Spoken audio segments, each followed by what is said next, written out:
Income tax का हमारा topic आपके टेंथ की बुक से। तो चलिए देखिए, आया हुआ है धनबाद यूनिवर्सिटी में 2018 में और पटना यूनिवर्सिटी में 2013 में। अब यहाँ से आपको जो स्टैट्यूटरी डिडक्शन है वो मैं माइनस करना बताऊंगा कि स्टैट्यूटरी डिडक्शन जो है आप किस तरीके से माइनस करेंगे।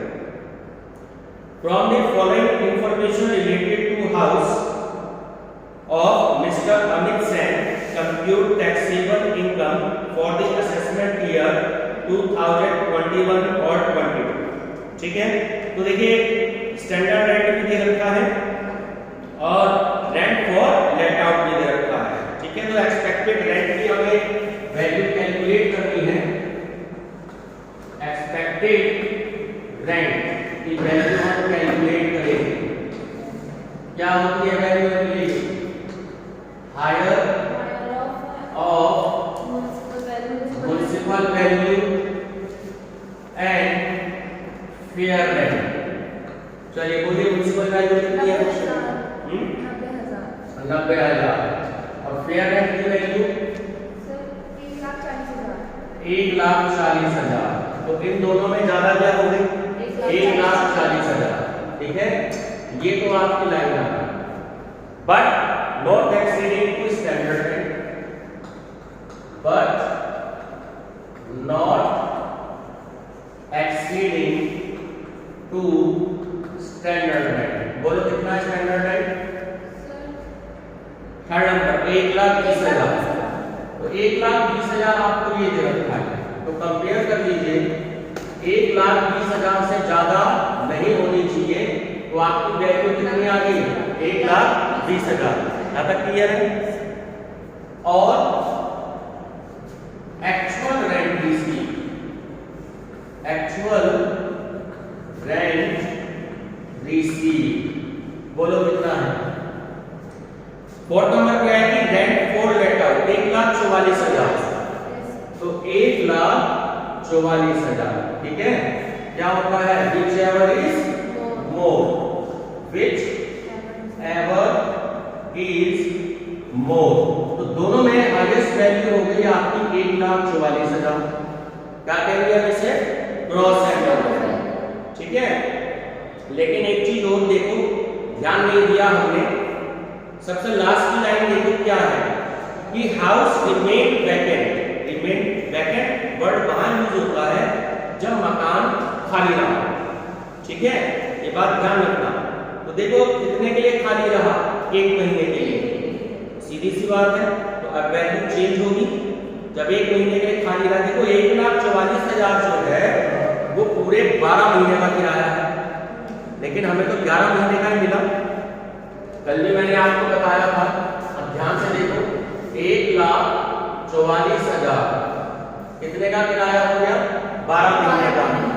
1 महीने का किराया आपका कितना हो गया? 12,000। ये बात क्लियर हो गई? तो अब यहाँ पे वैल्यू कितनी आ गई? 1,12,000 नहीं, 1,32,000। माइनस नहीं करोगे? 1,44,000 में से 12,000 आपने माइनस कर दिए, तो वैल्यू कितनी आ गई? 1,32,000। ठीक है, अब इसमें आपने कंपेयर करी तो आपकी वैल्यू हो गई 1,32,000। अब ध्यान से समझ लो जो मैंने आपको कल बात बताई थी। सपोज करो कि यहां पर 3 महीने के लिए वैकेंट होता। कितने महीने के लिए? 3 महीने के लिए। तो वैल्यू आपकी होगी 36,000। अब आप 1,44,000 में से 36,000 माइनस कर दे तो कितनी होगी आपकी? 1,08,000। तो आप 1,08,000 नहीं लिखोगे है, क्योंकि 1,00,000 कंपेयर करनी है ना। लेकिन 1,44,000 रुपए आपकी वैल्यू ज्यादा है, तो इसलिए आपकी जो ग्रॉस एनुअल वैल्यू होगी तब उस कंडीशन में आपको ध्यान देना पड़ेगा वैल्यू आपकी कौन सी आ रही है। सर उस वाली वैल्यू से कंपेयर करना होगा। इस वाली वैल्यू से कंपेयर कर दो, जैसे मैंने आपको पिछला क्वेश्चन कराया था, क्योंकि आपकी रेंट रिसीव की वैल्यू ज्यादा बैठ रही है। बात समझ में आई? इसको थोड़ा सा ध्यान देना, रेंट रिसीव की वैल्यू। तो ग्रॉस एनुअल वैल्यू कितनी हो गई? 1,32,000। यहां तक क्लियर हो गया? अब म्युनिसिपल टैक्स देखो कितना दे रहा है? 5th नंबर पर म्युनिसिपल टैक्सेस पेड हो गया आपका 40,000। तो less municipal taxes paid 40,000 minus कर दो 92,000। इसको हम क्या कहेंगे? एनुअल वैल्यू या नेट एनुअल वैल्यू। ठीक है, शॉर्ट एक क्वेश्चन का फिर से लिख देता हूं, आगे हम शॉर्ट में लिखेंगे नेट एनुअल वैल्यू या एनुअल वैल्यू। ये बात क्लियर होगी?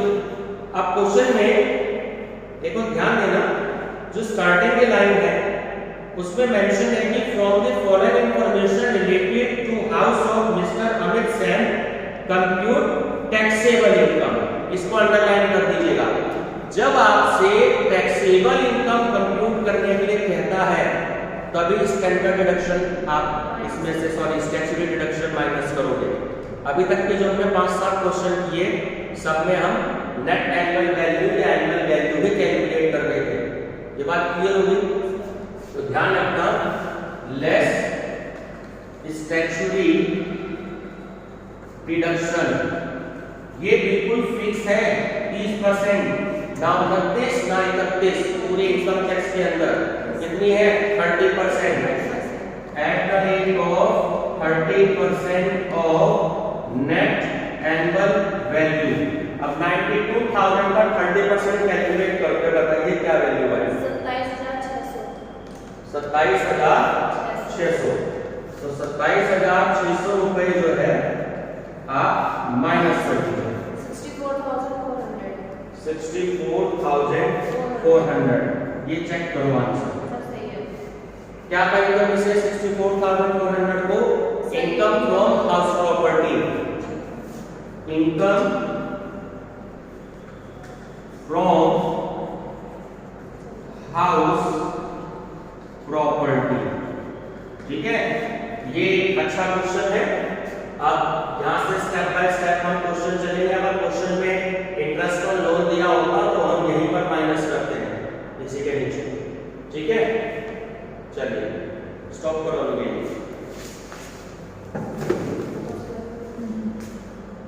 Question number 12, the net annual value of a house property is 72,000, the deduction claim. अब देखो ध्यान से देखो, इन्होंने नेट एनुअल वैल्यू ही आपको पहले ही दे दिया। जब कभी किसी भी क्वेश्चन में आपको नेट एनुअल वैल्यू ऑलरेडी पहले से ही दे दे तो वहां पर हमें हायर ऑफ म्युनिसिपल वैल्यू और फेयर रेंट जैसी वैल्यू कंपेयर करने की कोई भी जरूरत नहीं होती। इट मींस कि वो ऑलरेडी वैल्यू दे रखी है हमें नेट एनुअल वैल्यू। ठीक है, उसमें म्युनिसिपल टैक्स वगैरह जो होता है वो सब लेस किया हुआ होता है।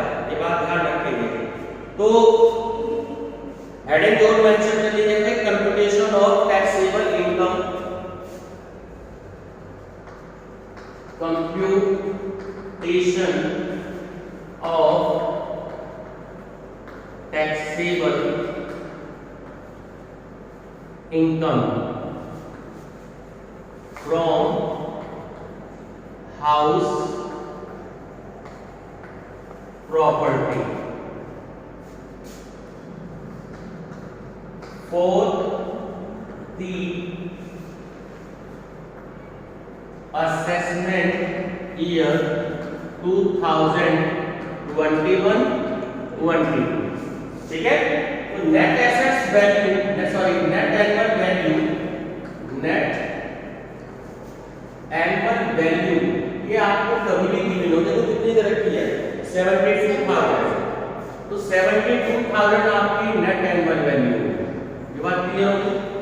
लेस मैंने अभी आपको बताया कि स्टैट्यूटरी डिडक्शन हमेशा 30% फिक्स होती है। एक बात ध्यान रखेंगे, तो statutory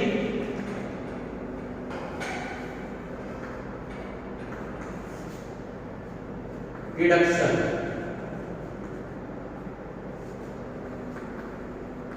at the rate of 30% of net annual value। ठीक है, 72,000 का 21,600।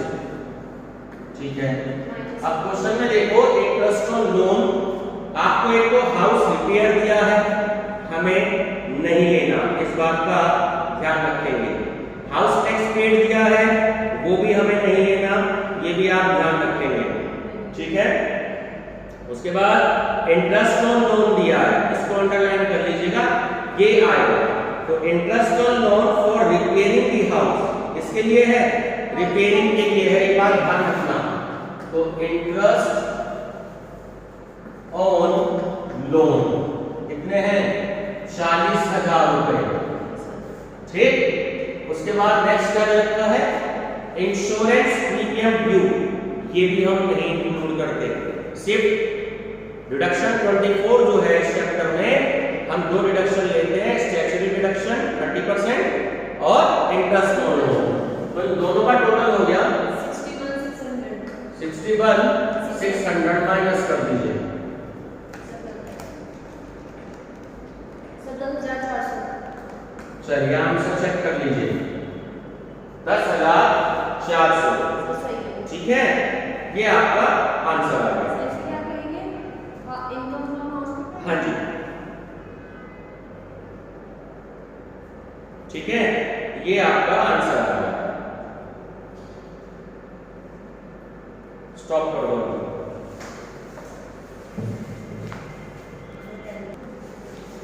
तो 13 क्वेश्चन है आपका इसमें कि श्री अजीत रस्तोगी ओन्स 2 हाउसेस, 2 मकान है अजीत रस्तोगी के पास में। First house is self occupied, self occupied को बॉक्स में बंद कर लीजिएगा, ठीक है। ध्यान रखना कोई भी क्वेश्चन आपको दिया हो फर्स्ट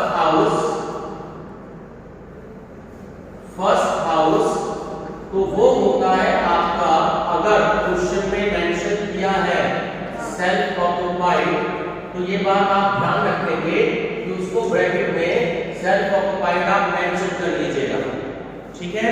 तो ऐसे जो हाउस होते हैं उनकी जो एनुअल वैल्यू होती है, मैंने आपको 2 दिन पहले बताया था, क्या होगी, नील, क्या होगी, ध्यान रखना कि उनकी एनुअल वैल्यू नील होती है अगर आपका कोई सा भी हाउस, इसमें तो मैंने फर्स्ट दे रखा, मानो अभी क्वेश्चन आएंगे 3 हाउसेस के 4 हाउसेस के, तो जो हाउस आपको सेल्फ ऑक्युपाइड कहा जाएगा उसकी एनुअल वैल्यू जो है वो हमेशा नील होगी, ठीक है, ध्यान रखिएगा। अब सेकंड हाउस से रिलेटेड हम पढ़ते हैं कि क्या क्या है conditions. And second house let out at monthly rent of ₹2,000, ठीक है, municipal value is ₹25,000 and 30,000 respectively. अब ध्यान से देखो, ये जो 25,000 है ये फर्स्ट हाउस की थी, फर्स्ट हाउस से हमारा कोई मतलब नहीं है, सिर्फ कंफ्यूज करने के लिए दिया है, ठीक है। दूसरा सेकंड हाउस की तरफ है 30,000, तो हमें मतलब किससे है, 30,000 से, ये बात आपको ध्यान रखनी है। फॉलोइंग आर अदर पर्टिकुलर्स, तो चलिए अब हम सेकंड हाउस से रिलेटेड सेकंड हाउस, तो ये इन्होंने किराए पे दे रखा है। अब इससे देखिए क्या क्या इनकम होती है, तो ग्रॉस एनुअल वैल्यू, अब देखिए लास्ट की लाइन में पढ़ लीजिएगा, मैंने आपको ये चीज जरूर कही है, क्वेश्चन एक बार जरूर स्टडी कर लेंगे कि कहीं वो मकान वैकेंट तो नहीं है। देखो जो लास्ट की लाइन है उसमें मेंशन है कि second house remain vacant for 2 months, तो 2 महीने के लिए जो था वो सेकंड हाउस वो किराए पे रहा। ये बात समझ में आ गई।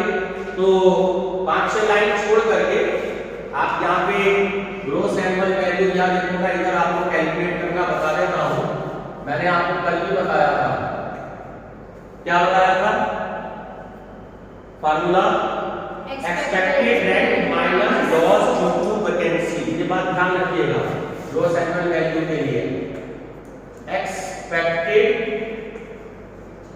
Rent minus loss due to vacancy. अब ध्यान से देखो, 3,000 रुपए पर मंथ दे रहा है, देखो क्वेश्चन में कितना रुपए दे रहा है पर मंथ, 3,000 दे रहा है, तो 3,000 रुपए आपको पर मंथ दे रहा है इसमें रेंट, नहीं 2,000 में दे रहा है सेकंड हाउस, ठीक है, मंथली रेंट ऑफ ₹2,000, बात क्लियर हो गई?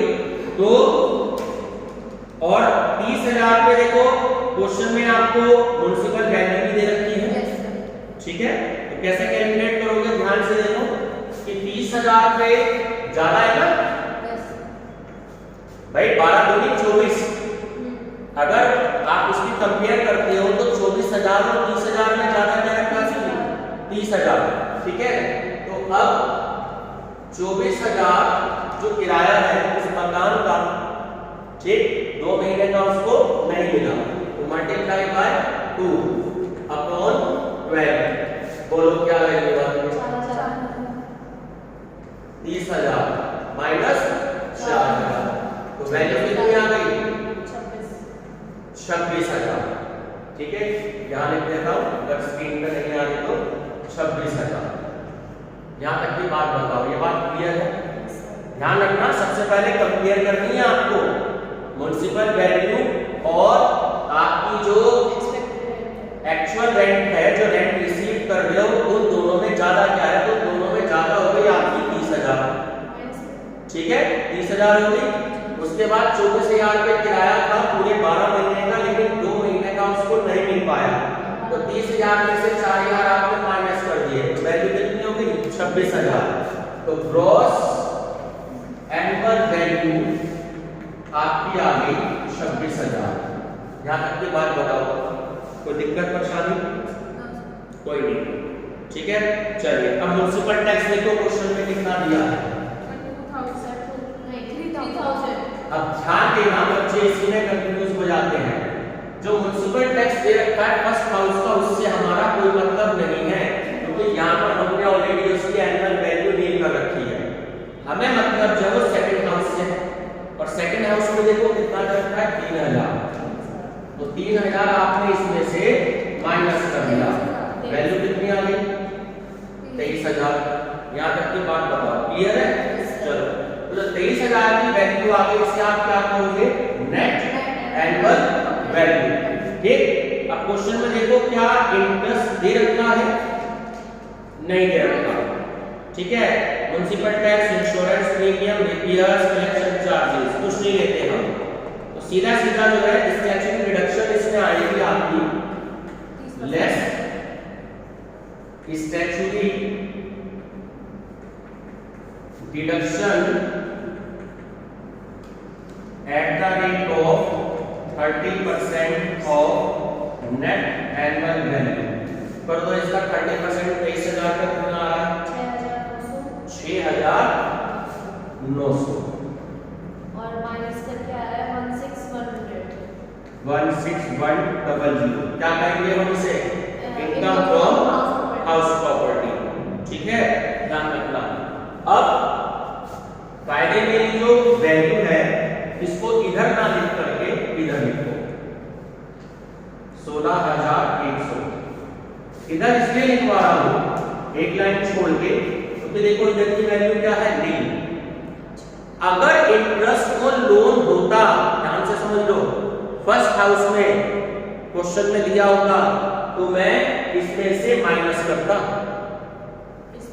भले ही चाहे फर्स्ट हाउस की एनुअल वैल्यू में नील होती है, लेकिन अगर क्वेश्चन में फर्स्ट हाउस से रिलेटेड अगर इंटरेस्ट ऑन लोन गिवन है, तो मैं नील में से माइनस करूंगा। अभी तो यहाँ कुछ नहीं है, तो मैं इधर लिखता, इधर कॉलम पे नील। सपोज करो 5,000 दिया होता, तो 5,000 करता, 0 में से 5,000 माइनस करेंगे तो माइनस से 5,000 हो गया, और यहाँ पे वैल्यू कितनी है? 16,100, तो मैं इसमें से माइनस के 5,000 करता।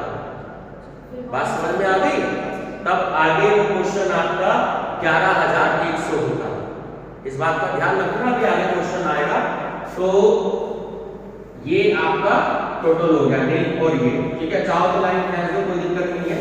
ये आपका आंसर हो गया इनकम फ्रॉम हाउस प्रॉपर्टी। तो अच्छा क्वेश्चन है। तो 2 हाउस से रिलेटेड मैंने आपको ये करा, ठीक है? स्टॉप कर दो इसे।